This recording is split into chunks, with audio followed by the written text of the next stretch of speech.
Good morning and happy Thursday. It is Thursday, January 24th. It is my father's 60th birthday. Happy birthday, Daddy. I love you, Mr. Melvin L. Johnson.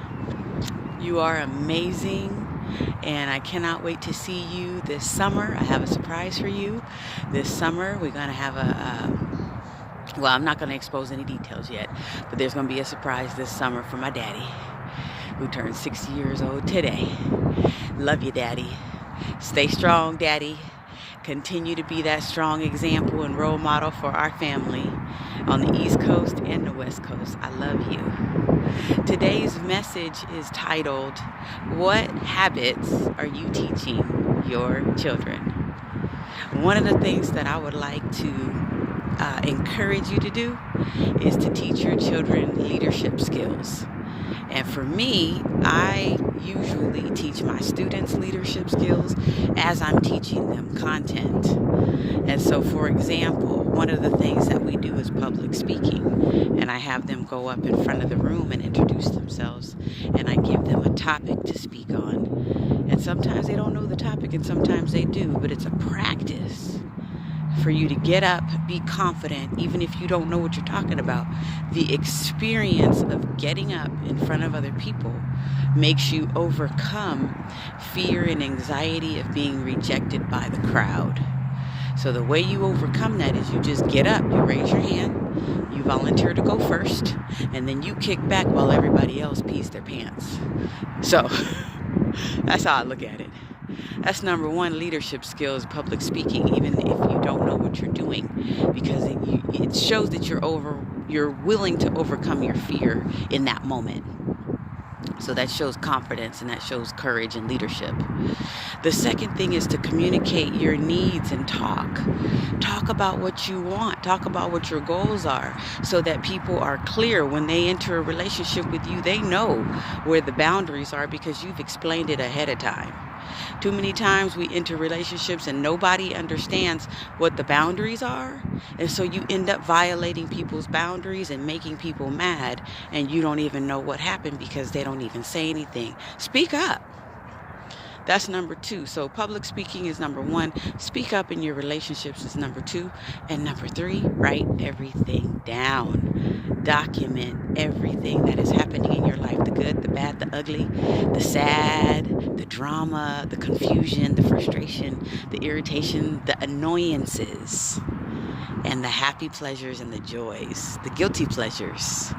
Write down everything because you don't know when you're going to be able to go back and read and tell yourself the story of your life because you forget. You running through life, you running around, taking the kids here, packing the lunches, getting the kids off to school. You have no idea what's going on. But if you look at your life, there are patterns of behavior and there are patterns that you need to pay attention to. And there's systems and there's policies in place that you have implemented and you don't even know. So there you go. Number one, leadership skills is public speaking to overcome your fear and become more courageous. The more you do it, the more you feel good about yourself. And you can sit back, kick back, watch everybody else pee their pants. It's all good. Number two, the second thing I said is make sure that you communicate to people in relationships and let them know where your boundaries are so that you can have a successful and meaningful relationship. Somebody sent me something on LinkedIn that said, what is the biggest challenge that we have in business in 2019?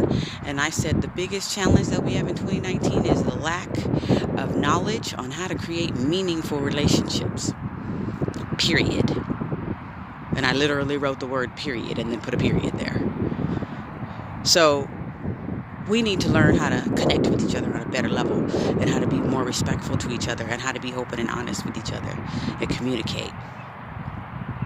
And the last thing is write everything down, document your story because your life is unfolding like a movie. It's unfolding and you are writing the chapters of your book. You're doing it with your behavior and people are watching you. And as soon as you think nobody's watching, there you go. As soon as you slip up and show up late, There you go.